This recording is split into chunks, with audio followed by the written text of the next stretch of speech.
বন্ধুরা, কুমির দেখে সাধারণত মানুষ ভয় পায়, কিন্তু এই কুমিরটিকে যদি আপনি সামনে থেকে দেখতেন তাহলে ভয়ে আপনার হৃদস্পন্দন বন্ধ হয়ে যেত। এটি ছিল ইতিহাসের সবচেয়ে বড় কুমির। এর ডাকনাম ছিল সোপারক্রক। 1959 সালে ফরাসি প্যালিওন্টোলজিস্ট আলবার্ট ফেলিনসো সাহারা মরুভূমিতে প্রথম এর খুলি খুঁজে পেয়েছিলেন। খুলিটি 20 ফুটেরও বেশি বড় হওয়ায় বিজ্ঞানীরা দেখে অবাক হয়ে গিয়েছিলেন।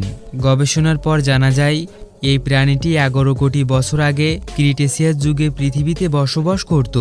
1964 সালে এর সম্পূর্ণ কঙ্কাল পাওয়া যায়।